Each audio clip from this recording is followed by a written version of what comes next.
तो चलिए स्टार्ट करते हैं। आज हम लोग मैट्रिक्स का पढ़ेंगे फार्मूला। और बिना फार्मूला के बच्चों, बिना फार्मूला का क्वेश्चन आंसर बनना बहुत ही मुश्किल पड़ेगा। मुश्किल क्या मतलब, बनेगा ही नहीं। बिना फार्मूला का हम लोग मैट्रिक्स का क्वेश्चन नहीं बना सकते हैं, क्योंकि ये 12th है। ये कोई 6 या 7 की जोड़ घटाव नहीं है, छठे या सतमा का बुक किताब नहीं है जो आपसे बन जाएगा। ये ऐसा है जो बिना फार्मूला का आपसे बनेगा नहीं। जैसे आप खुद सोच लीजिए कि आप 10th में त्रिकोणमिति पढ़े होंगे, 10th क्लास में त्रिकोणमिति पढ़े होंगे। बिना त्रिकोणमिति के फार्मूला का आप लोग त्रिकोणमिति के क्वेश्चन छू भी नहीं सकते हो। उसको आप छू दीजिएगा, उसको भगा देगा आपको कि पहले जाके फार्मूला याद करके आओ। कुछ कहेगा कि पहले जाकर के फार्मूला याद करके आइए, तभी आपको कुछ कहेगा कि आप हमको पढ़िए। उसी तरह से मैट्रिक्स भी है। मैथ का रूल ही है कि बिना फार्मूला का मैथ बनेगा ही नहीं। बनना क्या बड़ी दूर की बात नहीं है, लेकिन बनेगा नहीं। तो आज हम लोग उसी की चर्चा करेंगे। उसी आधार पर आज हम पढ़ेंगे मैट्रिक्स। मैट्रिक्स का हिंदी होता है आव्यूह। तो आव्यूह हमारे बिहार बोर्ड में 12th में 12 नंबर से पूछता है, 12-13 नंबर से पूछेगा। और 2-4 साल से भी जो है वो डबल क्वेश्चन हो गया है, तो उससे डबल पूछेगा। तो इससे हम लोग अच्छा से पढ़ लेते हैं बिना फार्मूला। जब तक हम फार्मूला कंप्लीट करेंगे, उस हर एक फार्मूला को इस तरह से पढ़ेंगे ताकि हमारा क्वेश्चन में भी यूज़ हो। तो अब हम बिना बातचीत किए हुए निकलते हैं क्वेश्चन की ओर। क्वेश्चन नहीं पढ़ेंगे अभी, बल्कि पढ़ेंगे फार्मूला। तो मैट्रिक्स का फार्मूला देखते हैं कि मैट्रिक्स का फार्मूला क्या है। तो देखिए, मैट्रिक्स कुछ नहीं है। मैट्रिक्स में भी क्या पढ़ना है, वही जोड़ घटाव गुणा भागा, बस कैलकुलेशन ही है। और इससे ज़्यादा कुछ नहीं, सिर्फ कैलकुलेशन है। लेकिन जो कैलकुलेशन है वो थोड़ा हाई लेवल का है। हाई लेवल का मतलब समझ में आता है, हम 6-7 में जोड़ पढ़े होंगे। आप लोग बचपन में जोड़ पढ़े होंगे। जोड़ मतलब ऐड। बचपन में आप ऐड पढ़े होंगे किस तरह से, 6, 7, 8, 9 ये प्लस करके जोड़ते थे। 9, 7, 16, 16, 8, 6, 14, 1, 15 इस तरह से पढ़े होंगे जोड़। इस तरह से आप बचपन में जोड़ पढ़े होंगे। लेकिन ये बचपन तो है नहीं, बचपन ख़त्म हो गई। और बचपन बहुत ही यादगार रही होगी सब लोग को, आपको। तो देखते हैं, इसमें भी हमको जोड़ ही पढ़ना है, जोड़ घटाव ही पढ़ना है, लेकिन इसमें थोड़ा सा आगे की ओर पढ़ना है। इसमें हम लोग को ये डीबा दिया है, देखिए, बस ये डीबा का अंतर है। मैट्रिक्स का मतलब होता है बस ये डीबा। समझ में आया क्या है डीबा? तो देखिए, हमें इस तरह से पढ़ना, मान के चलिए कि 6, 8, 7, 7 ये भी तो एक प्रकार का जोड़ है। इसी फॉर्म में पढ़ना है। कभी इस तरह से आ जाएगा, कभी इस तरह से, तो कभी इस तरह से आ जाएगा। बस इसके साथ एक ब्रैकेट लगेगा। क्या लगेगा? ब्रैकेट लगेगा। उसके बाद हम देखेंगे ब्रैकेट लगने के बाद कि इसको बनाते कैसे हैं। ये हो गया मैट्रिक्स का फॉर्म। कुछ हो गया मैट्रिक्स का फॉर्म। अब देखिए, समझते हैं कि मैट्रिक्स असल में कहते किसे हैं। असल में मैट्रिक्स कहेंगे किसे, ठीक है? तो असल में मैट्रिक्स कैसे कहेंगे, देखिए यहाँ पे लिखा है मैट्रिक्स या तो आव्यूह। मैट्रिक्स या आव्यूह। तो आव्यूह संख्याओं का या फलनों का एक आयताकार क्रम विन्यास है। इसका मतलब कहता है कि जो आव्यूह है इसमें संख्या भी हो सकता है या तो फलन भी हो सकता है। संख्या का मतलब जैसे मान चलिए कि 6, 7, 8, 3 कुछ भी हो सकता है। आप इसके आधार पर 10, 20, 30, 50, 100, 200, 1000, 2000 कुछ भी ले सकते हैं। इसमें संख्या भी हो सकता है। और इसमें हो जाएगा मतलब कि फलन के मतलब हो गया x, y, z, a इसमें हो गया। और ये हो गया sine theta, cos theta, tan theta और कॉट थीटा। समझ में आ गया? तो इसी को कहते हैं कि मैट्रिक्स का मतलब होता है कि इसमें बाहर की ओर नहीं रहेगा, बस इसमें ये बॉक्स दे दिया, इसी के अंदर हमको पढ़ना है। और जो अंदर जो लिखा रहता है बाबू, उसको कहते हैं अवयव। जो अंदर ये है, ये क्या है? टैन है, कॉट है, कॉस है, साइन है। इस सबको कोची कहेंगे? इसे तो मैट्रिक्स कहेंगे, मतलब अब अवयव कहते हैं। मैट्रिक्स का मतलब अवयव। लेकिन ये अंदर में जो है, ये पूरा को कहते हैं अवयव, लेकिन जो अंदर है इसको कहते हैं अवयव। क्या कहेंगे? पूरा को कहते हैं अवयव। समझ में आ गया? तो यहाँ तक कोई दिक्कत नहीं होना चाहिए। अब हम पढ़ेंगे मैट्रिक्स के, आगे पढ़ते हैं, ठीक है? तो इसको मिटा करके हम लोग आगे चलते हैं। आप समझ में आ गया? और यहाँ पे एक बात और समझिए कि इसे बड़े अक्षरों द्वारा सूचित किया जाता है। इसे बड़े अक्षरों, जैसे आप मान के चलिए कि हमारा कुछ यहाँ पे एक मैट्रिक्स दे दिया 9, 6, 7, इस तरह से दे दिया है मैट्रिक्स। तो इसे सूचित कैसे करेंगे, इसको डिनोट कैसे करेंगे? तो डिनोट आपको बड़े अक्षरों से करना है, छोटे अक्षरों से नहीं। तो अगर मान के चलते हैं कि इसको ए बराबर मान लेते हैं तो इतना हो गया, इसको बड़े अक्षरों से डिनोट ही करना है, छोटे अक्षरों से डिनोट नहीं करना है। तो ए बराबर इतना हो गया। अब मान के चलते हैं कि बी बराबर, तो बी बराबर हो गया 9 6 2 7 6 3, इस तरह से हो गया, कोई भी हो सकता है। ठीक है, तो समझ में आ गया यहाँ तक समझ में आ गया होगा, तो कोई दिक्कत नहीं है, आगे बढ़ते हैं हम लोग। ठीक है, जनरल फॉर्म ऑफ मैट्रिक्स, अवयव का व्यापक रूप। अवयव का व्यापक रूप मतलब कि हम लोग देखेंगे कि ये तो हो गया कि मैथ, जब हम इस तरह से कब पढ़ेंगे, इस तरफ से हमारा कब पढ़ने के लिए रहेगा। जब देखिए मान के चलिए 6 हो गया, 9 हो गया, 8 हो गया, 6 हो गया, ये हमारा हो गया क्वेश्चन आंसर। क्या हो गया? क्वेश्चन आंसर में इस फॉर्म से दिल रहेगा। लेकिन जो हमारा फार्मूला के अकॉर्डिंग व्यापक रूप जो होता है, हम लोग को ऐसे पढ़ना है, इससे हमको संपूर्ण मैट्रिक्स का जानकारी मिल जाएगा कि मैट्रिक्स के अंदर में ये क्या लिखा हुआ है, ये क्या है, ये क्या है, फिर यहाँ पे ए बराबर ए आई जे क्या है, एम गुने एन क्या है, सब कुछ समझ जाएंगे। सब कुछ हम लोग क्या हो जाएगा, समझ जाएंगे। तो हमको समझना भी क्या है, बहुत ही ज़रूरी है। ठीक है, तो आगे समझते हैं कैसे होगा। तो देखिए, हाँ अब देखते हैं कि जो ए है, ए क्या है, ए बराबर ए आई जे, इसका मतलब होता है कि इसके अंदर का टोटल टर्म, इसके अंदर का ये टोटल टर्म हो गया, इसी को कहते हैं एम गुने एन। एम गुने एन क्या है, तो एम गुने एन यहाँ पे कोटि शो करता है। क्या शो करता है? कोटि। कोटि मतलब ऑर्डर, ऑर्डर शो करता है, कहता है कि कितना कोटि और कितना कोटि का अंदर वाला जो अवयव है ये कितना कोटि का है। तो हम लोग देखते हैं गिन करके। देखिए ये जो सामने इसे पलट रहता है, इसको देखते हैं। देखिए यहाँ ये सो गया है, ये सोया हुआ है, इसको कहते हैं रो। इसको कुछ कहेंगे रो। देखिए यहाँ पे ये सो गया है, इसको कहेंगे रो। इसको भी कुछ क्या कहेंगे? रो कहेंगे। तो इसको हम लोग कहते हैं रो या तो पंक्ति, रो या तो पंक्ति कहेंगे। ठीक है, और जो खड़े खड़े रहता है, देखिए हम इसको छोड़ करके कहीं और लिख देते हैं। मान के चलिए कि 9 हो गया, 8 हो गया, 7 हो गया, 6 हो गया, 5 हो गया, 3 हो गया, 2 1 9, ये हमारा अब आ गया। तो इसमें हम लोग समझेंगे कि रो कौन है और पंक्ति कौन है। तो देखिए ये जो इधर से रहता है सुता हुआ, इधर से ये सोया हुआ है, उसको कहते हैं रो। क्या हो गया? रो। मतलब आप क्या हुआ, आप ऐसी समझिए, नॉर्मली समझ सकते हैं। जो यहाँ पे आप लोग देखिए, आप सरकारी स्कूल में पढ़ते होंगे तो कहते होंगे कि पहला पंक्ति के लेखन सब खड़ी हो जाओ। पहला पंक्ति के मतलब कि आगे की जितना लेखन है सब खड़ी हो जाओ। ऐसे नहीं, सीधे जो इसे लेखन सब है सब कुछ ही हो जाओ, खड़ी हो जाओ। जो ऐसे सुता हुआ रहते हैं उसको कहते हैं रो।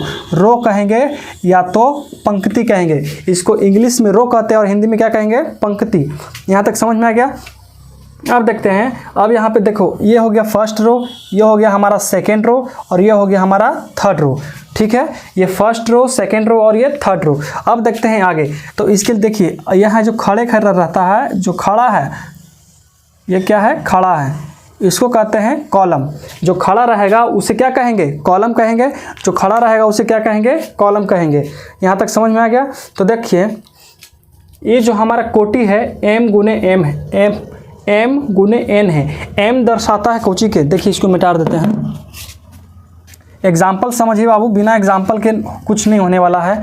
देखिए ये जो एम है, ये एम है, एम करता है रो को। रो मतलब होता है पंक्ति।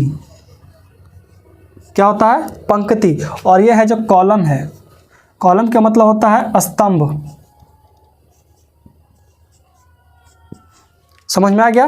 देखिए जो एम है ये कुछ डिनोट करता है कि पंक्ति कितना है, मतलब रो इसमें कितना है, और ये क्या है? स्तंभ कितना है। अच्छा, आपको मान करके चलते हैं कि यहाँ पे देखिए रो के मतलब की है पंक्ति। पंक्ति इसमें कितना है? तो देखिए रो के एगो है, तो फर्स्ट रो हो गया, ये हो गया सेकेंड रो हो गया, मतलब R2 कह देंगे, और इसको थर्ड रो, इसका मतलब ये हो गया R3 हो गया। समझ में आ गया? अब देखते हैं यहाँ पे कहेगा कि स्तंभ। स्तंभ का मतलब n का मान कितना है, तो स्तंभ कितना है, तो सोच गिनिए, 1 हो गया, 2 हो गया और 3 हो गया, तो इसका वैल्यू कितना आ गया? 3। तो इसको 3 गुने 3 कहेंगे। तो कितना बाई कितना का है, तो 3 रो और 3 कॉलम है। अब देखिए एक और एग्जाम्पल आपके लिए उठाते हैं। तो एक और एग्जाम्पल लेते हैं। मान के लिए 6 6 9 2 7 8। तो इसको क्या कहेंगे, तो देखिए इसमें जो ऐसे सूतर रहेगा उसको कहेंगे रो, और इसे खड़ी देखिए इस सूतल वाला को कहेंगे रो, और ये सूतल उसको भी रो कहेंगे, और जो खड़े खड़े रहता है उसको कहते हैं कॉलम। क्या कहेंगे? कॉलम। देखिए समझते हैं कॉलम किसे कहते हैं और रो किसे कहते हैं। पहले रो गिनते हैं। तो देखिए खड़ा खड़ा के गो है, यहाँ से स्टार्ट किए तो एक है, यहाँ से इसको स्टार्ट किए तो एक रो हो गया, और फिर से स्टार्ट करते हैं तो ये 2 रो हो गया। ठीक है, तो मतलब कि इसमें रो की संख्या कितना है? 2 है। गुना है तो गुना कर दो। अब कहते हैं कि इसमें कॉलम, देखिए m का मान तो हमारा निकल गया, m बराबर 2 आ गया। अब n देखते हैं कि n कितना है, तो कॉलम गिनते हैं तो कॉलम कितना है? 1 हो गया, 2 हो गया और ये 3 हो गया। ठीक है, तो यहाँ कितना लिखेंगे? 3 लिखेंगे। आप यहाँ पे सोचे होंगे कि 3 गुना करके डायरेक्ट आंसर आ सकता है। तो देखिए यहाँ पे जो गुना दिया रहता है वो ये दर्शाता है कि अंदर में कितने टोटल अवयव हैं, टोटल अवयव अंदर में कितने हैं। तो अंदर में मल्टीप्लाई करते हैं, गुना करते हैं तो 3 दूनी 6। अभी अंदर गिनते हैं कि 6 अवयव है कि नहीं है। देखिए तो 1 2 3 4 5 6 अवयव निकल गया ना। तो यहाँ इसलिए ये दर्शाता है कि बाहर ये 2 × 3 रहता है, इसका मतलब होता है कि अंदर में अवयवों की संख्या कितनी है, अंदर में अवयवों की संख्या कितनी है। तो यहाँ तक क्लियर हो गया। अब हम लोग समझते हैं कि एक देखिए 11 12 13 21 22 23 31 32 33 ये क्यों लिखे हैं? गिनती भी लिखे हैं तो ये क्यों लिखे हैं? तो समझते हैं कि ये क्यों लिखाता है और क्यों हम लोग लिखे हैं। ठीक है, देखिए आपसे अगर इसमें पूछ दिया जाए, देखिए हम यहाँ एग्जांपल लेते हैं 9 6 8 6 2 8।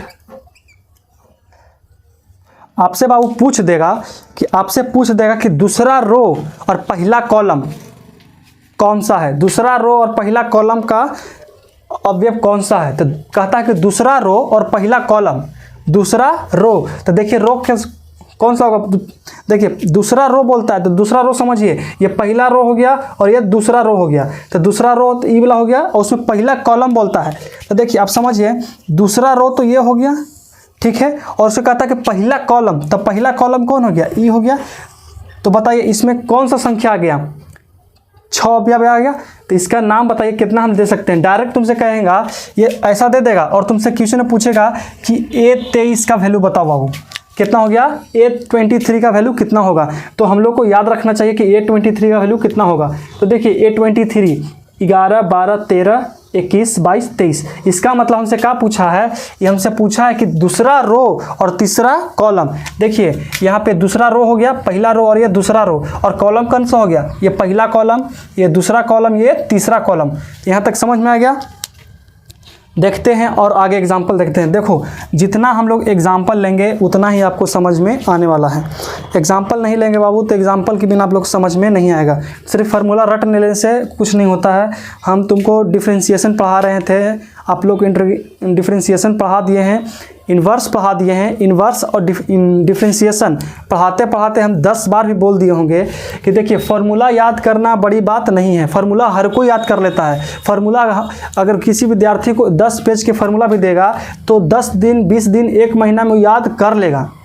क्या कर लेगा? याद कर लेगा। लेकिन भार ये है कि याद तो करना आसान है, लेकिन उस फार्मूला को यूज़ करना कहाँ पड़ेगा। समझ में आ गया? हम लोग डॉक्टर हैं, हम लोग मान के चले कि मेडिकल शॉप खोल दिए हैं, मेडिकल शॉप खोल दिए, हमको पूरा दवाई के नॉलेज हो गया कि इसका दवाई के नाम ई है, ये दवाई के नाम ई है, ये दवाई के नाम ई है। हर एक प्रकार के हज़ारों दवाई, हम हज़ारों दवाई के नाम पता हो गया, लेकिन कौन सा दवाई कब किसको खिलाना चाहिए उसके बारे में भी हमको जानकारी लेना ज़रूरी है। दवाई का नाम तो हर कोई याद कर लेगा। अगर तुम लोग भी अगर 10 दिन मेडिकल शॉप में रहोगे तो तुमको 200 दवाई के नाम याद हो जाएगा। पैरासीटामॉल हो गया, डेलोना, डेक्सोना, ये सब जो टोटल जितना होता है सब के नाम तुमको भी याद हो जाएगा। लेकिन अब तुमसे कह दिया जाए कि पैरासीटामॉल कब यूज़ करते हैं, मतलब कि कौन सा बीमारी होगा कि पैरासीटामॉल उसको खिलाएंगे, ये समझना पड़ता है। तो उसी आधार पर हम लोग को फार्मूला याद करना बहुत छोटा बात है। फार्मूला हर कोई याद कर लेगा, लेकिन समझना ही है कि फार्मूला को लगाना कहाँ है। फार्मूला को लगाना कहाँ है। तो आज का क्लास जो है, आज हम आपको हर एक बात बता देंगे कि फार्मूला कहाँ पे यूज़ होगा, कौन सा फार्मूला कहाँ लगाएंगे और कौन सा फार्मूला कहाँ नहीं लगाएंगे। ठीक है, तो वीडियो में बने रहें और लास्ट तक ये वीडियो को देखें।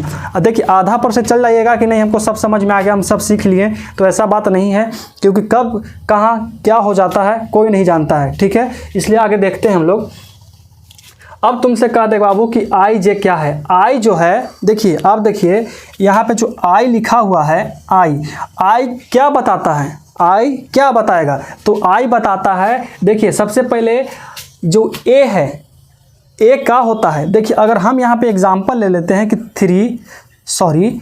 1 2 3, इस तरह का एग्जांपल आपसे समझ में नहीं आएगा, तो समझिए सबसे पहले कि आई किसे कहते हैं। देखिए ये जो आई है, आई रिप्रेजेंट करता है रो को, इसमें रो कहाँ है, तो देखिए सबसे पहले आता है आई और यहाँ पे आता है एम। आई और एम में क्या संबंध है, तो आई बराबर होता है एम, इसका मतलब होता है वो ये आई जो है ये रो है, आई क्या है, रो है, और ये जे जो क्या है वो कॉलम है। आई जे क्या है समझ में आ गया। तो देखिए इसमें कहेगा कि ए आई जे, इसका मतलब कि इसका कोटि बताता है, ये अंदर के अवयव है, टोटल क्या है, अंदर का अवयव है। हर बार आपको बता रहे हैं कि अंदर ये टोटल क्या है, अवयव है। तो देखिए हम लोग अगर कह दिया जाए, इसमें आपसे पूछेगा कि हमारा जो इसमें है, इसमें हमको कैची के मान चाहिए, तो आप इसमें A22 का वैल्यू बताइए बाबू। A22 पर कौन सा अंक आता है, A22 पर कौन सा अंक आता है, A22 पर कौन सा अंक आता है। तो सबसे पहले हमको समझना है कि इसको कहते हैं रो, इसको क्या कहते हैं बाबू, रो। जो आगे आता है आई बराबर, आई का मान कितना दे दिया, 2, मतलब कि रो, मतलब कि सेकेंड रो में हमको चलना है। तो देखिए सेकेंड रो कितना है, तो देखिए यहाँ पे समझते हैं, ये पहला रो हो गया और ये सेकेंड रो हो गया, मतलब कि हमारा आंसर यही तीनों के बीच में कोई एगो है, हमारा आंसर यही तीनों के बीच में कोई एगो है। लेकिन यहाँ पे अब ऐसे तो नहीं कह सकते, अंधड़के तो नहीं ना बोल देंगे कि 21 होगा, 22 होगा, 23 होगा, ऐसे तो नहीं बोल सकते। लेकिन क्या है, साथ में एक और हिंट दे दिया है कि जो कॉलम है वो दूसरा कॉलम में लुका है, वो रो दूसरा में है, एक चोर है वो दूसरा रो में घुस गया है, दूसरा कोई घुस गया है, लेकिन बता दिया है कि नहीं फलानवा ही गेल है, मतलब कोई घर के नाम दे दिया, एकदम फिक्स घर के नाम दे दिया, एकदम फिक्स कि ओकरा ही में जाओ तुमको मिल जाएगा, एकदम तो उसी को यहाँ जाओ मिल जाएगा तुमको, तो मिल ही जाएगा। तो देखिए यहाँ पे सेकेंड रो और सेकेंड कॉलम कौन सा हो जाएगा, तो ये फर्स्ट रो सेकेंड रो और ये फर्स्ट कॉलम सेकेंड कॉलम, इसका मतलब कि ये इसमें है, किसमें बाबू, इसमें है। तो देखिए इसमें है तो बोला है ये 2 का वैल्यू, ये तो 11 होता है, 12 13 11 12 13 21 22, इसका मतलब हमारा आंसर आ गया बाबू, ई आंसर आ गया। समझ में आया, इसका मतलब हमारा ई आंसर आ गया। अब देखिए इस पर एक एग्जांपल और आपको बताते हैं, मात्र एक एग्जांपल बताएंगे आपको। इसमें कह देगा 2 9 6 9 2 7 3 ऐसे दे देगा और आपसे पूछेगा फर्स्ट सेकंड थर्ड 1 2 3 4, इसमें पूछेगा ये तो हो गया। सबसे पहले हम इसका कोटि जानेंगे। देखिए एग्जाम्पल में एग्जाम में आपको पूछ देगा कि इसका कोटि बताइए, तो आप इसका कोटि बता देंगे। आप कमेंट करके कोटि बताइए तो कितना होगा, आप कमेंट करके कोटि बताइए कितना होगा, हर कोई कमेंट में सेक्शन में डालिए कि कोटि कितना होगा। देखिए तो कोटि कितना होगा हम आपको समझाते हैं। देखिए सबसे पहले हमको गिनना पड़ेगा कि रो की संख्या कितनी है, सबसे पहले गिनना पड़ेगा कि रो की संख्या कितनी है। तो रो के को है, 1 हो गया और 1 2 हो गया, तो इसका मतलब कि रो का संख्या कितना है, 2 है। रो कितना है, 2 है। अब देखेंगे कि कॉलम के गो है, देखिए एक रो हो गया, ये रो है ये भी रो है, तो रो लिख दिए, अब गुना होता है तो गुना दे दिए। अब देखें कॉलम कितना है, क्या है कॉलम, तो कॉलम देखो तो 1 2 3 4 5, इसका मतलब 5। समझ में आ गया, वो समझ में आ गया यहाँ तक। तब देखिए अगर आपसे पूछ दिया जाए कि टोटल अवयव कितना है, टोटल अवयव मतलब कि अंदर में जितना डिजिट लिखा हुआ है वो टोटल कितना है, तो टोटल कितना हो जाएगा, 5 दूनी 10, इसका गुना कर दीजिएगा तो 5 दूनी कितना होता है, 10 होता है, तो इसका टोटल अवयव कितना हो जाएगा, 10 हो जाएगा। समझ में आ गया तक। अगर आपसे इसी में पूछ दिया जाए कि 1 रो 2 रो, मतलब कि इसमें A25 का वैल्यू कितना आएगा, A25, ये A लिखा है बाबू, देखो यहाँ पे A25 का वैल्यू कितना आएगा, तुमसे पूछेगा कि A25। तो सबसे पहले समझते हैं ये 20 मतलब ये 2 है, इसको कहते हैं रो, ROW, इसे कहते हैं रो। रो मतलब पंक्ति होता है, जिससे मतलब कि रो मतलब सूत गया उसको रो कहते हैं। तो सबसे समझते हैं A25 सेकेंड रो, ये कहता है कि रो तो है लेकिन दूसरा रो में है। तो समझ देखिए यहाँ पे पहला रो और यह हो गया दूसरा रो, इसका मतलब होगा ना तो होगा इसी रो में वो कहीं ना कहीं छिपा हुआ होगा। तो अब देखते हैं कॉलम कितना है, कॉलम भी तो समझना है। तो कॉलम कितना है, तो कॉलम 5वां कॉलम में है। ये केमा कॉलम में है, 5वां में। तो 5वां स्तंभ देखिए, ये हो जाएगा पहला हो जाएगा, ये दूसरा हो जाएगा, ये तीसरा हो जाएगा, ये चौथा और ये 5वां। तो इसमें दूसरा रो में और दूसरा कॉलम, दूसरा रो और 5वां कॉलम में हमारा आंसर कितना आएगा बाबू, 9 आ जाएगा। समझ में आ गया। इसी तरह से एग्जाम में तुमसे पूछता है, ऑब्जेक्टिव आपसे पूछेगा, ठीक है। और इसी तरह से आप ऑब्जेक्टिव पूछेगा A24 का वैल्यू बताइए, A24 का वैल्यू बताइए। एक हम आपके लिए बनाने के लिए देते हैं, आप इसको थोड़ा सा बना के देखिए जल्दी, आप इसको बना के देखिए। 6 6 9 8 7 9 6 4, देखिए जल्दी बना के देखिए। आपको इसमें से क्या क्या निकालना है, आप इसका कोटि बताइए। सबसे पहले आप इसको कोटि बताइए, कोटि निकालिए कि कोटि इसका कितना होगा। सबसे पहले आप इसका कोटि निकालिए, कोटि कितना होगा इसका, जल्दी निकालिए। पेन पेपर खोल के बैठिए, पेन और कॉपी खोल के बैठिए, क्योंकि मैथ पढ़ते समय बिना पेन और पेपर का कुछ नहीं होगा। ऐसा बात नहीं कि हिंदी है, कहानी सुन रहे हैं, रामायण सुन रहे हैं, उस तरह से यहाँ नहीं होने वाला है। आप पेन और पेपर कॉपी निकाल करके इसको बना करके देखिए कि इसमें सबसे पहला इसका कोटि निकाल के बताइए, कोटि इसमें कितना होगा। जल्दी बताइए कोटि कितना होगा, जल्दी देखिए कोटि कितना होगा, कोटि कितना होगा। देखिए तो नहीं दिखा, देखिए अब हम देखते हैं। कोटि निकालने के बाद इसको आपको बताना है 1 2 3 4 3 1 3 6, आप इसको निकालना है कितना, निकालना है आपको 34, A34 निकालना है आपको, A34 निकालना है। मतलब कि तीसरा रो और चौथा कॉलम में कौन सा अवयव आएगा, तीसरा रो और चौथा कॉलम में कौन सा अवयव आने वाला है। समझ में आया। तीसरा रो और चौथा कॉलम। सबसे पहले बाबू देखते हैं इसमें कि रो की संख्या कितना है, सॉरी कोटि देखते हैं, कोटि कितना है इसमें। तो देखिए सबसे पहले तो हम लोग गिनेंगे कि रो के गो है। देखिए 1 रो 2 रो 3 रो, तो यहाँ लिखेंगे 3 गुने। अब देखते हैं कि कॉलम के गो है, तो 1 कॉलम 2 3 4 5 6, तो यहाँ लिखेंगे 6। अब आपसे डायरेक्ट कोई पूछ दिया जाए कि अंदर अवयव कितना है, टोटल अवयव कितना है, टोटल अवयव कितना है, तो देखिए टोटल कितना हो जाएगा बताइए तो, 36 18। अब गिनते हैं 1 2 3 4 5 6 7 8 9 10 11 12 13 14 15 16 17 18। देखिए मैट्रिक्स पढ़ना जीवन में अच्छी बात है, क्योंकि आप खुद सोचिए, आप अपने घर बना रहे होंगे तो भाटा से ईंटा आता होगा, ट्रैक्टर पर ईंटा आता होगा, तो ट्रैक्टर पर जो लेबर मजदूर जो ईंटा लादता है उस पर भरोसा आपको होता होगा नहीं। आप खुद सोचते होंगे गिन लेते हैं, आप खुद सोचते होंगे कि गिन लेते हैं ताकि कोई कम तो नहीं दे दिया। तो आप कैसे हर एक ईंटा को गिनिएगा, आप हर एक ईंटा को गिन तो नहीं सकते हैं कि नहीं 1000 हम ईंटा मंगवाए, कोई एक ऐसा बड़ा घर बनता है उसमें 1 लाख ईंटा लगता है, 10,000 ईंटा लगता है, तो उसे गिन तो नहीं सकते हैं। उसको गिनने के लिए क्या किया जाता है, मान के चल कि ट्रैक्टर का ये डल्ला हो गया, ट्रैक्टर के कोची हो गया, डाला हो गया, डाला का मतलब जिसमें ईंटा रखाता है, तो उस ट्रैक्टर में ईंटा को एकदम क्रमबद्ध सजाया जाता है, एकदम क्रमबद्ध। क्रम के मतलब ना, जैसे देखिए क्रम का बद्ध मतलब होता है जिससे में एक ईंटा यहाँ है तो यहाँ यहाँ यहाँ एकदम लगातार लाइनें सजाया जाता है। क्यों, क्योंकि गिनने में हमको आसान पड़े। दूसरा यहाँ फिर यहाँ फिर यहाँ फिर यहाँ, फिर ऐसे ऐसे ईंटा को सजाया जाता है। बीच में ईंटा को नहीं घुसाया जाता है, अगर घुस गया बीच में ईंटा तो नहीं गिनाएगा।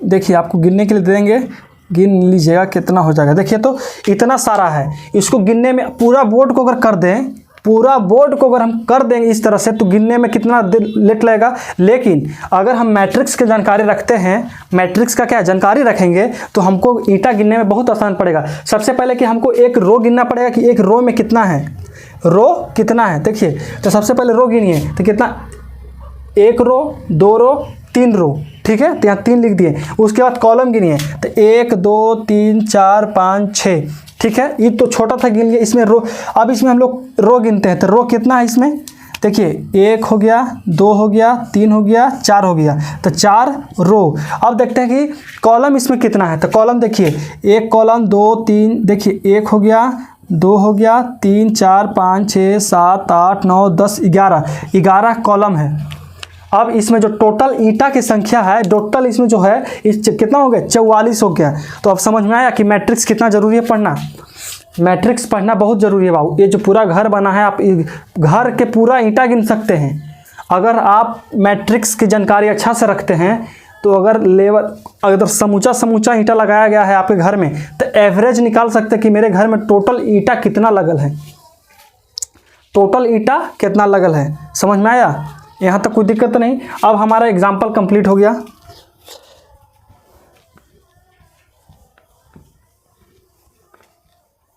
ठीक है, अब हम लोग समझ लिए कि मैट्रिक्स में ये क्या है, ये क्या है और ये क्या है। यहाँ तक हमारा कोई भी दिक्कत, किसी भी प्रकार का दिक्कत नहीं होना चाहिए। आप लोग अगर समझ में नहीं आता है तो कमेंट कर सकते हैं कि समझ में नहीं आया है, हम दोबारा इसको समझा सकते हैं, समझा देंगे। तो देखिए यहाँ तक हमारा कंप्लीट हो गया। अब हम लोग पढ़ेंगे मैट्रिक्स के टाइप। यहाँ पे हम आप ही लोग के लिए लिख दिए हैं। आप जब इधर पढ़ा रहे थे तो उधर ना ताके होंगे, वही बेहतर है, क्योंकि इससे समझ में इससे आने वाला है नहीं। इस तरह से इसको समझना मुश्किल ही नहीं, बहुत ही मुश्किल है। ठीक है, तो इसको मिटार करके हम 12 बारी पहले इसको टोटल को समझाएंगे, एक एक को समझाएंगे, एग्जाम्पल पर समझाएंगे।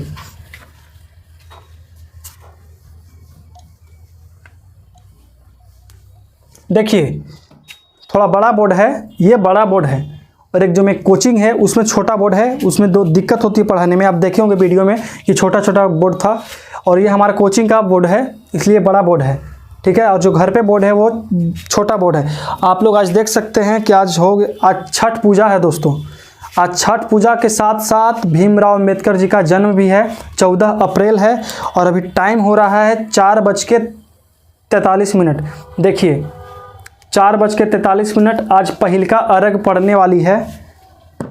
आज छठ पूजा का पहिलका जो अर्घ होता है, शाम का जो अर्घ है वो पड़ रहा होगा। इस टाइम से स्टार्ट हो गया है, लेकिन हमारा क्लास था, सोचे कि टाइम की बर्बादी ना करते हुए हमको टाइम वीडियो डाल दिया जाए तो अच्छा है, क्योंकि वहाँ जाना तो सुबह में भी जा सकते हैं, सुबह में भी चल जाएंगे, लेकिन जो क्लास है उसको पढ़ाना ज़रूरी है। आज हमारा जो लेसन था वो नहीं आया था, इसलिए वो लोग नहीं आए, लेकिन हम अपना डिसिप्लिन रूटीन नहीं तोड़ते हैं। जो हमारा रूटीन रहता है कि शाम को 4 बजे से पढ़ाना है तो पढ़ाना है। वो लोग आते हैं, पढ़ते हैं, साथ साथ रिकॉर्डिंग भी चलता है, लेकिन वो लोग नहीं आए थे।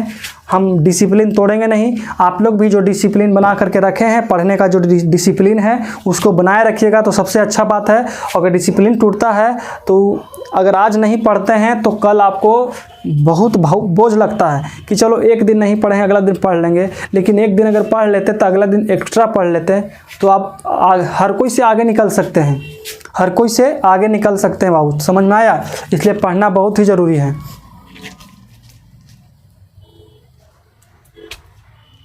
चलिए अब हम लोग देखेंगे अच्छे बातें देखेंगे। अब देखेंगे टाइप्स ऑफ मैट्रिक्स। इसका मतलब होता है अवयव का प्रकार। अवयव के प्रकार के हो सकता है। ऐसे तो हम यहाँ 9 कितना लिखे हैं, 8 तक लिखे हैं, लेकिन होता है 14-15 प्रकार होता है। इतना पढ़ाने के बाद देखिए आज का जो क्लास है काफ़ी लंबा हो जाएगा, कम से कम 2 घंटा चल जाएगा। 2 घंटा चल जाएगा। आप अगर 2 घंटा मन लगा के पढ़ लेते हैं इस फॉर्मूला को, तो आपका जो 12th में जो मैथ में अच्छा स्कोरिंग करने का जो सपना है वो पूरा हो सकता है।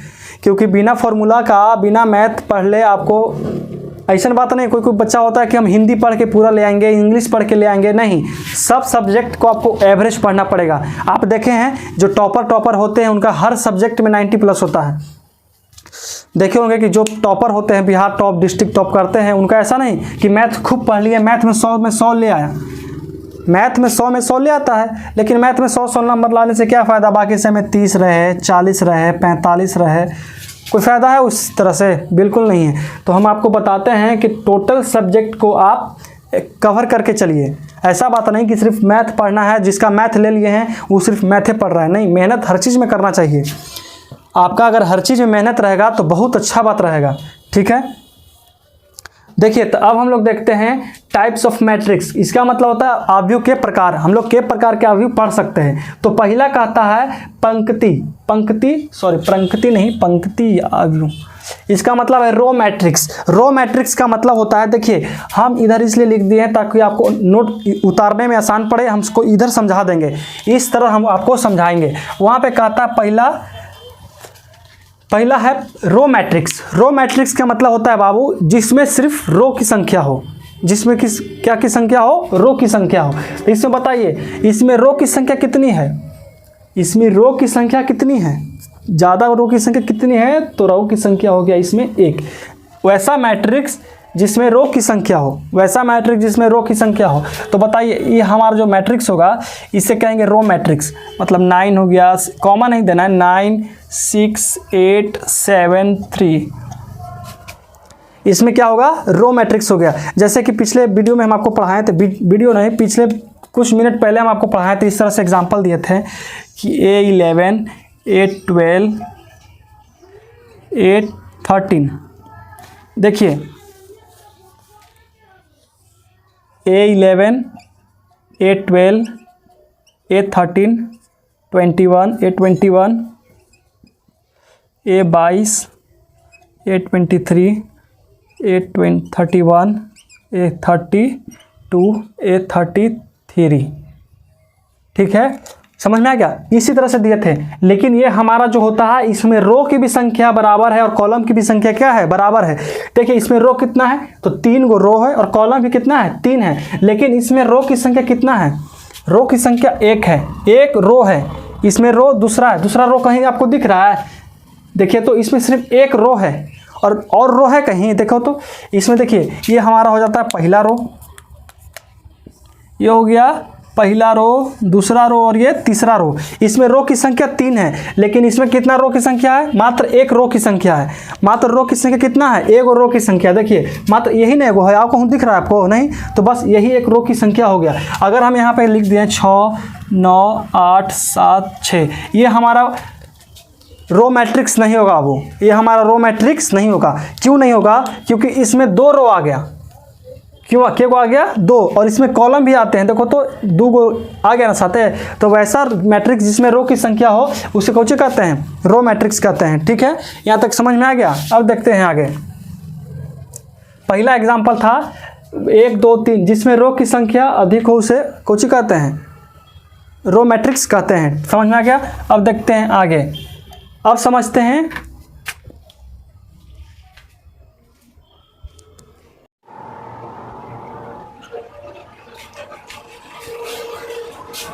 चलिए हो गया ना। अब आगे देखते हैं। आगे हमको समझना ही है कि देखिए आगे हमको समझना, देखिए रो मैट्रिक्स तो समझ में आ गया।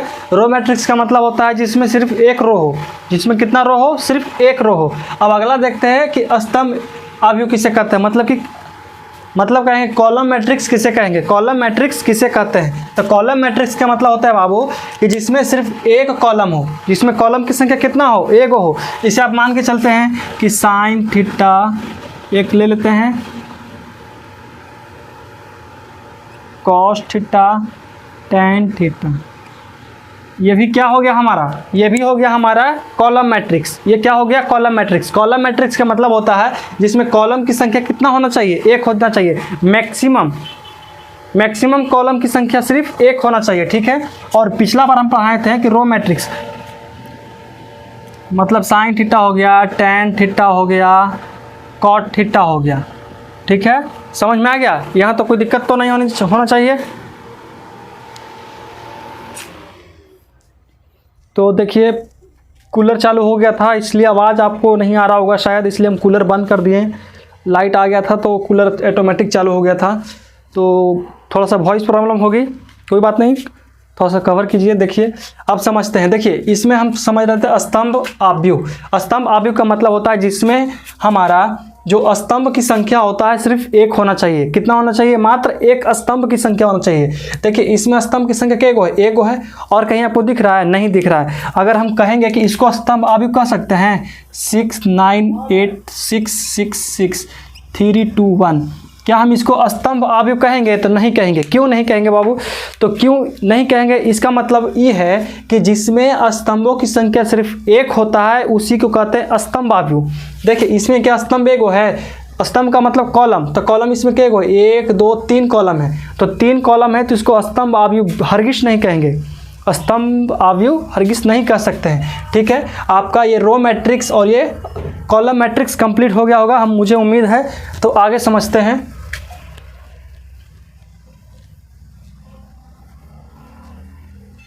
चलिए अगला जो टॉपिक है वो तीसरा है स्क्वायर मैट्रिक्स। स्क्वायर मैट्रिक्स का मतलब कि वर्ग अवयव, स्क्वायर मैट्रिक्स या वर्ग अवयव। तो देखिए वर्ग अवयव या स्क्वायर मैट्रिक्स, जैसे मैं आपको मान के चलते हैं, स्क्वायर का मतलब क्या होता है, एकदम चतुर्भुज। क्या होता है? एकदम चतुर्भुज, 4 कोना। देखिए स्क्वायर का मतलब होता है एकदम मतलब कि जितना ई होना चाहिए उतना भी ई भी होना चाहिए। देखिए हमारे जो बोर्ड है वो स्क्वायर मैट्रिक्स में स्क्वायर के रूप में नहीं है, स्क्वायर के रूप में नहीं है। हमारा जो फ़ोन है वो भी स्क्वायर के रूप में नहीं है। तो स्क्वायर के रूप में मतलब कि जितना ये होता है उतना भी, मान के चलिए कि जितना ई है उतना भी ई भी होना चाहिए, लेकिन ऐसा होगा तभी उसको कहेंगे स्क्वायर मैट्रिक्स, स्क्वायर कहेंगे। तो देखिए अगर मान करके चलते हैं कि 6 6 6 6, ये होगा स्क्वायर मैट्रिक्स या नहीं होगा, आप बता सकते हैं। देखिए ये होगा कि नहीं होगा, समझते हैं। देखिए जिसमें कॉलम की संख्या और रो की संख्या बराबर हो, मतलब कि m बराबर n होना चाहिए। m बराबर कितना होना चाहिए? n। तब उस स्थिति में कहेंगे कि m बराबर अगर n का है, मतलब कि रो बराबर है कॉलम के, तो उसको कहेंगे स्क्वायर मैट्रिक्स। उसको क्या कहेंगे? स्क्वायर मैट्रिक्स कहेंगे। जब रो और कॉलम की संख्या क्या होना चाहिए? बराबर होना चाहिए। जितना रो उतना ही कॉलम। देखिए अगर एक एग्जांपल और लेते हैं, ब्लैक कलर का मार्कर सही नहीं है, लेते हैं 6, कुछ भी ले लेते हैं, तुम्हारे ऊपर ही ले लेते हैं। आप लोग देखिए यहाँ समझिए, देखिए समझिए, क्या इसको हम स्क्वायर मैट्रिक्स कहेंगे या नहीं कहेंगे? बताइए, क्या इसको हम लोग स्क्वायर मैट्रिक्स कहेंगे या नहीं कहेंगे? देखिए तो इसको बिल्कुल स्क्वायर मैट्रिक्स कहेंगे, इसको बिल्कुल स्क्वायर मैट्रिक्स कहेंगे, वर्ग अवयव कहेंगे। क्यों कहेंगे? देखिए जैसे कि हम बताए थे कि इसमें कॉलम की संख्या, रो की संख्या बराबर कॉलम की संख्या होना चाहिए, मतलब कि रो की संख्या भी उतना होना चाहिए जितना कॉलम का संख्या हो। जितना पंक्ति होना चाहिए उतना ही स्तंभ होना चाहिए। देखते हैं कि पंक्ति इसमें कितना है। देखिए इसमें पहला पंक्ति, दूसरा हो गया, और ये तीसरा हो गया, और ये चौथा हो गया, मतलब कि 4 पंक्ति है। इसमें रो की संख्या कितना है? 4 है। अब गिनते हैं कॉलम के एगो है, तो कॉलम के एगो देखिए तो ये हो गया, 1 हो गया, 2 हो गया, ये 3 हो गया, और ये 4, मतलब कि ये 4 4 हो गया। इसमें रो की संख्या भी 4 है और कॉलम की संख्या भी कितना है? 4 है। तब इस स्थिति में इसको कहेंगे कि ये स्क्वायर मैट्रिक्स है, जिसमें रो की संख्या और कॉलम की संख्या कुछ होना चाहिए, आपस में बराबर होना चाहिए। तो इसको मिटा कर आगे देखते हैं। बस ये सब फॉर्मूला है, थोड़ा सा देखना है आपको कि कौन सा स्क्वायर मैट्रिक्स है, कौन सा वर्ग अवयव है, समझना है। ठीक है, अब देखिए जो स्क्वायर मैट्रिक्स है इसको 3 भाग में बांटा गया है। स्क्वायर मैट्रिक्स को 3 भाग में बांटा गया है। तो देखिए स्क्वायर मैट्रिक्स यहाँ पे मेटर गया लाइन, इसको 3 भाग में बांटते हैं। पहला जो होता है ये होता है विकर्ण अवयव। आपको विकर्ण का मतलब समझ में आता है बाबू? देखिए ये आप पढ़े होंगे 9th में कि एक चतुर्भुज है, उसके बीच का विकर्ण 9 है। उसके बीच का विकर्ण का मतलब बीचों बीच।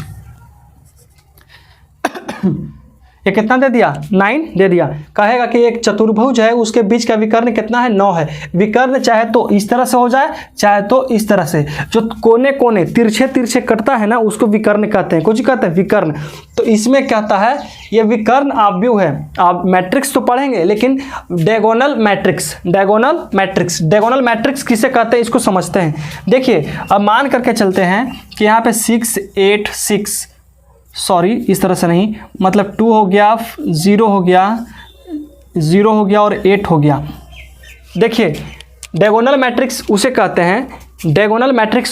हैं जिसका विकर्ण को छोड़ के बाकी सब 0 होना चाहिए। विकर्ण को छोड़ करके बाकी सब 0 होना चाहिए। आपको विकर्ण का मतलब मालूम है, ये तिरछा तिरछी कुछ है, विकर्ण है। तो ये हमारा कुछ हो गया, विकर्ण हो गया। ये क्या चीज हो गया? विकर्ण हो गया। तो विकर्ण को छोड़ करके बाकी सब एलिमेंट कुछ होना चाहिए? 0। बाकी सब अवयव क्या होना चाहिए? 0 होना चाहिए। उसको कहते हैं विकर्ण अवयव। आप कहिएगा कि मान के चलते अगर इधर से चलते हैं तो इसका तो विकर्ण 0 हो गया, इसका तो क्या हो गया, विकर्ण 0 हो गया। तो यहाँ हमको देखना पड़ेगा सबसे पहले, अगर विकर्ण आप भी चेक कर रहे हैं तो जोन एलिमेंट में कुछ हो उसको देखते हैं। तो इसमें कुछ है तो इसी को देखें कि इसमें जो इस देखिए इसका दोनों विकर्ण का मान कितना है, 2 और 8 है। तो इन दोनों को छोड़ के बाकी सब 0 है कि नहीं है। तो इस स्थिति में इसको कोची कहेंगे, विकर्ण अवयव कहेंगे। अब अगला चलता है, अगला देखते हैं कोची, अदिश अवयव स्केलर मैट्रिक्स। अदिश अवयव स्केलर मैट्रिक्स। स्केलर मैट्रिक्स किसे कहते हैं से समझते हैं। ये भी क्या है, वर्ग अवयव यानी स्क्वायर मैट्रिक्स का ही भाग है, इसको भी उसमें ही पढ़ेंगे। तो देखिए अदिश अवयव इसमें लिखा है हमारा कौन कौन सा कंप्लीट हो गया, वो देखिए ये हो गया कंप्लीट हो गया, ये भी कंप्लीट हो गया, ये भी कंप्लीट हो गया और ये भी कंप्लीट हो गया। अब हम लोग पढ़ेंगे अदिश अवयव। अदिश अवयव किसे कहते हैं। तो देखिए अदिश अवयव पढ़ने के लिए सबसे पहले समझिए कि अदिश अवयव में भी कौन सा मैट्रिक्स होगा, स्क्वायर मैट्रिक्स ही होगा। अदिश अवयव पढ़ने के लिए भी वही मैट्रिक्स होगा, स्क्वायर मैट्रिक्स ही होगा। लेकिन इसमें फ़र्क कितना है, देखिए मान के चलिए कि 9 0 0 9। देखिए पिछला बार भी क्या हुआ था कि विकर्ण का को छोड़ करके बाकी सब 0 होना चाहिए था, वो हो गया, ठीक है। इसमें भी है, तो क्या इसको हम लोग विकर्ण अवयव कहेंगे, बिल्कुल नहीं कहेंगे। क्यों नहीं कहेंगे, क्योंकि इसमें जो मान है इसका भी मान कितना है, अवयव का मान 9 है और इसका भी अवयव का मान कितना है, 9 है। जब दोनों का मान सेम हो उसी को कहते हैं अदिश अवयव। अब देखिए ये 2/2 का है, इसका कोटि कितना है, 2/2 मतलब 2 और 2 का कोटि है। अगर 3 और 3 का कोटि लेते हैं तब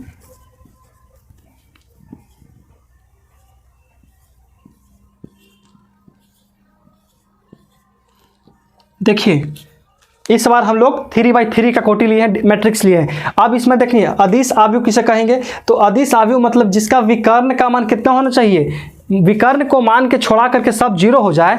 अगर यहाँ पे हम लिख देते हैं कितना, 6 की जगह लिख देंगे 7, तो ये हो गया हमारा विकर्ण अवयव। विकर्ण अवयव क्या कहता है कि विकर्ण को छोड़ करके बाकी सब एलिमेंट क्या होना चाहिए, 0 होना चाहिए। क्या होना चाहिए, 0।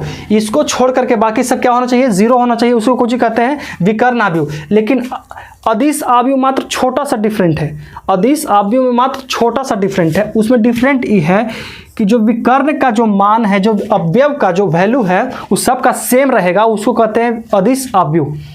क्या कहेंगे, अदिश अवयव। मतलब कि यहाँ पे 6, यहाँ पे भी 6 और यहाँ पे भी 6, अगर तीनों बराबर है, तीनों एलिमेंट का मान सेम है तो उसको कहते हैं विकर्ण अवयव।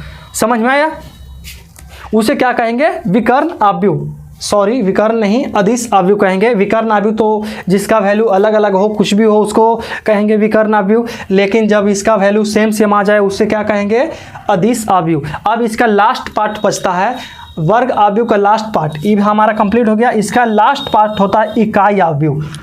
इकाई का मतलब होता है यूनिट, इकाई। आप नाम से भी समझिए इकाई, इकाई का मतलब एक, इकाई का मतलब एक। वैसा मैट्रिक्स जिसमें विकर्ण का मान सिर्फ एक हो, कितना हो, 1 हो। वैसा मैट्रिक्स जिसका विकर्ण का मान कितना हुआ, वो 1 हो। तब देखते हैं अगर हम यहाँ पे 1 कर देते हैं तो क्या विकर्ण आती, कौन सा मैट्रिक्स हो जाएगा। आप बताइए कौन सा मैट्रिक्स होगा, अगर जिसका हम विकर्ण का वैल्यू 1 1 कर देते हैं तो कौन सा मैट्रिक्स होगा, बताइए जल्दी कौन सा मैट्रिक्स होगा। तो ये हो जाएगा आपका यूनिट मैट्रिक्स, मतलब एकांक अवयव। समझ में आया, एकांक अवयव मतलब कि यूनिट मैट्रिक्स। ये तो 2/2 का है और ये 3/3 में देखते हैं तो टोटल ये जितना है सब का वैल्यू कितना होना चाहिए, 1 1 1। समझ में आया, इसे कहते हैं I2 से डिनोट करते हैं बाबू, मतलब कि 2/2 का इसलिए I2 कहेंगे। और सिर्फ 1 रहता है तो उसको यूनिट मतलब कि 1 से I से डिनोट करते हैं। इसको करेंगे I3 से डिनोट, कितना से, I3 से। हम स्टार्टिंग में ही बताए थे कि मैट्रिक्स को बड़े अक्षरों से डिनोट किया जाता है, छोटे अक्षरों से बिल्कुल नहीं, ठीक है। तो देखिए यूनिट मैट्रिक्स उसे कहते हैं जिसका विकर्ण का मान 1 1 हो। मान 1 1 मतलब कि एक ही होना चाहिए, एक के अलावा नहीं। अगर हम यहाँ पे 2 कर देते हैं बच्चों, 2 कर देंगे तो कौन सा मैट्रिक्स, जल्दी बताइए। जब हम यहाँ 2 कर देते हैं तो कौन सा मैट्रिक्स हो जाएगा, ये आपका हो जाएगा विकर्ण अवयव। कौन सा अवयव, विकर्ण अवयव। विकर्ण अवयव क्या बताए थे कि जिसमें विकर्ण का वैल्यू कुछ भी हो, विकर्ण का वैल्यू कुछ भी हो, बाकी एलिमेंट 0 होना चाहिए, ठीक है। लेकिन अगर हम इसको कह देते हैं, लेकिन अगर हम यहाँ पे इसको 2 कर देते हैं, यहाँ पे भी 2 कर देते हैं, ठीक है, ये 2 कर देते हैं तो ये कौन सा अवयव हो गया बाबू बताओ? ये सेम सेम सेम है, जब सेम सेम सेम रहेगा तो इसको कहेंगे अदिश अवयव। अगर हम यहाँ पे 1 1 कर देते हैं, 1 1 कर देंगे तो इसको क्या कहेंगे? तो इसको कहेंगे हम लोग यूनिट मैट्रिक्स, मतलब कि एकांक अवयव कहेंगे। समझ में आ गया? क्या कहेंगे? एकांक अवयव कहेंगे। यहाँ तक कोई दिक्कत नहीं ना? तो चलिए हमारा यूनिट मैट्रिक्स भी कंप्लीट हो गया। अब पढ़ेंगे जीरो मैट्रिक्स। जीरो मैट्रिक्स का मतलब शून्य अवयव। शून्य अवयव सबसे आसान मैट्रिक्स होता है जीरो मैट्रिक्स। वो हर कोई पहचान जाएगा, वो हर कोई जो मैट्रिक्स पढ़े ना पढ़े हर कोई पहचान जाएगा कि किस प्रकार का मैट्रिक्स है। तो आप लोग भी पहचान जाएंगे क्योंकि आप तो पढ़ रहे हैं, आप लोग तो और जल्दी पहचानिएगा। देखिए जीरो मैट्रिक्स का मतलब होता है कि जिसका सब अवयव का मान 0, गोल गोल गोल 0 होना चाहिए, ठीक है। जिसका हर अवयव का मान कितना होना चाहिए? इसका भी 0 0 0 कुछ भी दे दें। देखिए 0 पारित पारित पारित पारित, हमको 0 पारे के एकदम गोल गोल पराया लगा। देखिए सबसे गोल हो गया ये सब। अगर ये भी कहते हैं तो ये भी कितना हो गया? 0 0 0, ठीक है। तो हमारा कौन सा मैट्रिक्स हो गया? Zero matrix. जीरो मैट्रिक्स क्या कहता है? जिसका सब एलिमेंट का मान कितना होना चाहिए बाबू? 0 होना चाहिए, उसी को कहते हैं जीरो मैट्रिक्स। समझ में आ गया यहाँ तक? यहाँ तक कोई दिक्कत नहीं? तो चलिए स्टार्टिंग से एक बार और समझते हैं। पहला कहता है रो मैट्रिक्स। रो मैट्रिक्स का मतलब होता है जिसमें वैसा मैट्रिक्स जिसमें रो की संख्या मात्र 1 होना चाहिए, उसे रो मैट्रिक्स कहते हैं, ठीक है। उसके बाद कहेंगे स्तंभ अवयव। स्तंभ का मतलब होता है कॉलम मैट्रिक्स। कॉलम मैट्रिक्स का मतलब होता है जिसमें कॉलम की संख्या 1 होना चाहिए, 1 के अलावा अगर 2 हो गया तो कॉलम मैट्रिक्स नहीं कहलाएगा, ठीक है। अब कहेंगे वर्ग अवयव। तो वर्ग अवयव का मतलब होता है जिसमें रो की संख्या और कॉलम की संख्या आपस में क्या होना चाहिए? बराबर, उसी को कहेंगे रो मैट्रिक्स, स्क्वायर मैट्रिक्स। उसके बाद आता है विकर्ण। विकर्ण का मतलब डायगोनल मैट्रिक्स। डायगोनल मैट्रिक्स से बताए थे कि विकर्ण को छोड़ करके बाकी सब एलिमेंट 0, उसी को कहते हैं विकर्ण अवयव। देखिए एग्जाम्पल भी आपको दे दिए हैं, ऐसा बात नहीं है कि एग्जाम्पल भी सब दिया हुआ है। अब इसको उतार लीजिए, उतार करके समझिए कि क्या होता है। अब देखते हैं अगला वीडियो नहीं, यही इसी में अगला टॉपिक समझते हैं। अब देखिए अब आता है आपका मोस्ट वेरी इंपॉर्टेंट आता है। देखिए हमारा 0 तो समझ में आ गया कि 0 कौन सा हो जाएगा? जीरो मैट्रिक्स समझ गए। अब समझते हैं समान मैट्रिक्स, मतलब कि इक्वल मैट्रिक्स।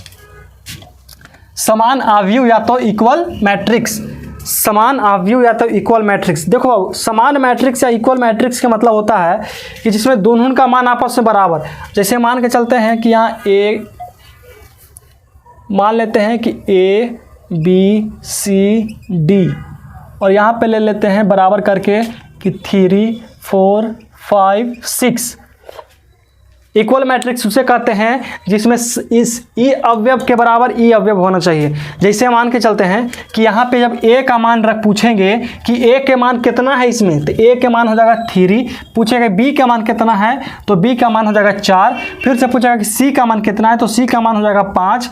और पूछेगा कि डी का मान कितना है, तो डी का मान हो जाएगा आपका 6। समझ में आ गया? डी का मान कितना है? 6 हो जाएगा। यहाँ तक कोई दिक्कत नहीं, मुझे उम्मीद है कि यहाँ तक आपको समझ में आ गया होगा, यहाँ तक आपको कोई प्रॉब्लम नहीं होगा। तो ये हमारा मैट्रिक्स का आधा पार्ट कंप्लीट हो गया है, और भी फार्मूला है उसको हम लोग आगे देखते हैं। इसको मिटाना पड़ेगा बाबू, इसलिए आप इसको जल्दी से नोट्स कर लीजिए, उतार लीजिए, इसको हम मिटार करके आगे बताते हैं, ठीक है।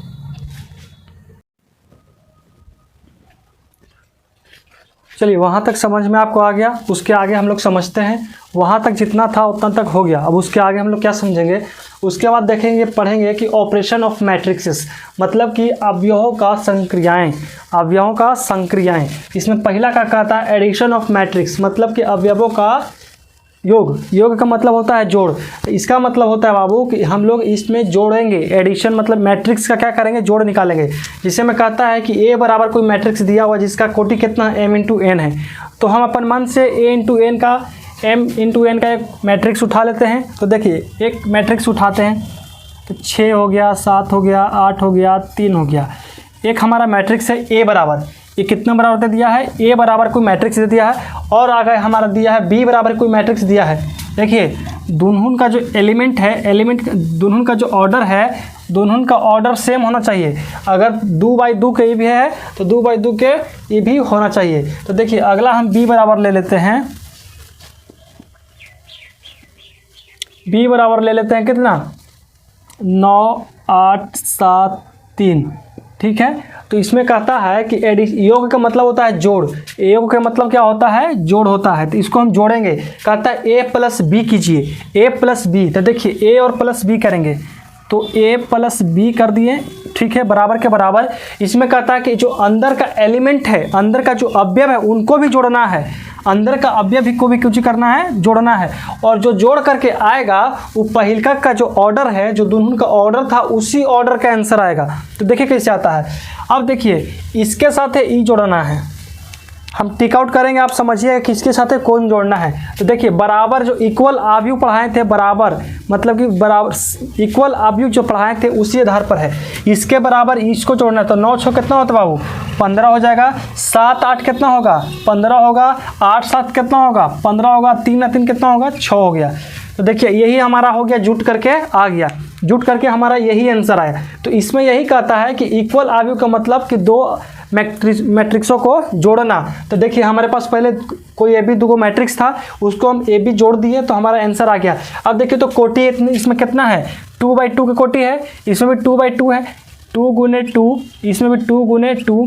देखिए तो इसका कोटि अलग आया है, इसका भी कोटि कितना है, 2 × 2 गुने 2 का ही कोटि आया है, ठीक है, समझ में आ गया। तो आगे हम लोग समझते हैं कौन सा, आगे समझते हैं डिफरेंसेस ऑफ मैट्रिक्स, मतलब कि अवयवों का अंतर, अवयवों का अंतर। इसका मतलब होता है घटाना बाबू। देखो इसका मतलब हो जाता है घटाना, समझ में आ गया। मतलब कि पिछला बार हम लोग दो मैट्रिक्स को जोड़ो थे, तो इस बार हम लोग दो मैट्रिक्स को करेंगे, घटाएंगे।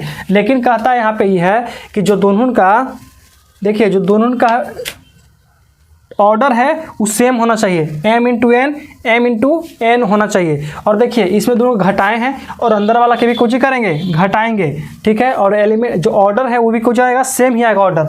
तो देखिए पहले के एग्जाम्पल के लिए ले लेते हैं, लेकिन इसको क्या करेंगे, इसको इस बार क्या करना है कि घटाना है, कुछ ही करना है, घटाना है, a - b करना है। तो a - b हो जाएगा कुछ के, तब इसको घटाओ। 6 में से 9 जाएगा तो माइनस का 3 बचता है, 7 में से 8 जाएगा तो माइनस का 1, और जो 8 में से 7 जाएगा तो 1, और 3 में से 3 गया तो 0। यही हो गया बाबू, हमारा घट करके आंसर आ गया। देखिए समझ में आ गया यहाँ से। जब कहेगा अवयव का जोड़ का मतलब इसको जोड़ना है, जब घटाना कहेगा तो घटाना है। अब अगला देखते हैं कोची, multiplication of matrix a by scalar. मतलब कहता है कि जब कोई अदिश राशि से, कोई अदिश से हम किसी मैट्रिक्स में गुना करते हैं, अदिश का मतलब कांस्टेंट। अगर हम कोई अदिश से गुना करते हैं किसी मैट्रिक्स में, मान के चले कि हमारे पास कोई मैट्रिक्स हो गया 6 9 8 6 3 2, हमारा कोई मैट्रिक्स, और उसमें हम गुना कर रहे हैं 3 से, कौन सी कर रहे हैं, 3 से गुना कर रहे हैं। तो क्या 3 से गुना करेंगे तो सिर्फ 6 में गुना होगा, या सिर्फ इसमें गुना होगा, या सिर्फ 9 में गुना होगा। यही बताता है कि जब हम अंदर अदिश को गुना करेंगे किसी मैट्रिक्स से तो क्या सिर्फ एक अवयव में गुना होगा, तो नहीं, यह हो जाएगा पूरा में गुना। जिसे में आप समझ सकते हैं कि 3 से गुना करेंगे तो 6 × 18 हो जाएगा, 9 × 27 होगा, 8 × 24 होगा, और 6 × 18, 3 × 9, और 3 दूनी 6। यही हमारा बन गया बाबू। लेकिन कहता है कि दोनों का ऑर्डर जो है समान है, और यहाँ पे भी ऑर्डर कुछ आएगा आंसर में समान। देखिए पिछला बार 2 गो रो था और 3 गो कॉलम, 2 गो रो और 3 गो कॉलम हो गया ना, यहाँ तक कोई दिक्कत। तो ये हमारा मल्टीप्लिकेशन हो गया। अब देखते हैं चौथा, इसमें कहता है मल्टीप्लिकेशन ऑफ मैट्रिक्स। मतलब कहता है कि मैट्रिक्स का गुना कैसे किया जाता है। तो मैट्रिक्स का गुणनफल, मैट्रिक्स के गुना के लिए बाबू आपको समझना पड़ेगा कि जो रो है, इसका जो है रो की संख्या, इसका रो नहीं, इसका कॉलम, इसका जो कॉलम है और इसका रो आपस में बराबर होना चाहिए, आपस में कुछ होना चाहिए बराबर, तभी हम लोग दो मैट्रिक्स को गुना करेंगे। समझ में आ गया। जब पहला मैट्रिक्स का कॉलम और दूसरा मैट्रिक्स का रो अगर बराबर होता है तो उस स्थिति में पहला का कॉलम और दूसरा का रो अगर बराबर हो जाता है, तब हम दो मैट्रिक्स के ऊपर में कुछ करेंगे, गुना करेंगे। अगर नहीं रहता है तो गुना नहीं करते हैं, जिसके देखिए तभी ए बी का अस्तित्व होगा, तभी ए बी का मतलब कि ए और बी जो गुना करेंगे वो दोनों के अस्तित्व होगा। ठीक है, आपको यहाँ तक समझ में आ गया। तो आज के लिए हम लोग इतना ही रखते हैं। जो बाकी का फॉर्मूला है, जो इससे अलग जो फॉर्मूला है, अभी आपको समझाना, एडजॉइंट ऑफ ए समझाना है, ट्रांसपोज समझाना है। देखिए ट्रांसपोज का मतलब होता है बाबू, जो ट्रांसपोज का मतलब होता है जो इस है उसको उल्टा पलट दीजिए। कुछ करना है, पलट देना है। जैसे मान के चले कि ऐसे लिखा है रो को कॉलम है, कॉलम को रो में करना है। जैसे में कुछ है रो है तो इसको कॉलम में करिए, तो 18 27 24 ये हो गया कॉलम, तो 18 9 6 ये हो गया बाबू। देखिए रो को कॉलम में, कॉलम को रो में ट्रांसपोज करना ही ट्रांसपोज मैट्रिक्स कहलाता है। ठीक है, उसी को कहते हैं आवर्त। समझ में आ गया, इसी को कहेंगे ट्रांसपोज। तो ट्रांसपोज वाली जो बात है वो आगे पढ़ेंगे, जब हम लोग एक्सरसाइज स्टार्ट कर देंगे तो उसी के साथ में उसको हम पढ़ेंगे। आज का क्लास इतना ही है, बाकी इसका जो इसका क्वेश्चन आंसर है, टोटल क्वेश्चन आंसर करवाया जाएगा। आज के लिए इतना ही रखते हैं, और जो टोटल क्वेश्चन आंसर आपको करवा देंगे, एक भी क्वेश्चन नहीं छोड़ेंगे, जितना है सब करवा देंगे। अगर आपको ये वीडियो अच्छा लगा हो तो चैनल को सब्सक्राइब जरूर कर दीजिएगा, क्योंकि आपके एक सब्सक्राइब से हमारा मनोबल बढ़ता है, पढ़ाने का जो जज्बा होता है वो और अच्छा से हो जाता है। आपको ये मैट्रिक्स पढ़ाए हैं, देख सकते हैं कि डिफरेंशिएशन भी पढ़ा दिए हैं, इन्वर्स भी पढ़ा दिया गया है। और क्लास 10th की बात किया जाए तो क्लास 10th में हम लोग त्रिकोणमिति स्टार्ट किए हैं, अर्थव्यवस्था भी खत्म हो गया है, और भी कई सारे चैप्टर हैं जो खत्म हो चुके हैं। समझ में आया।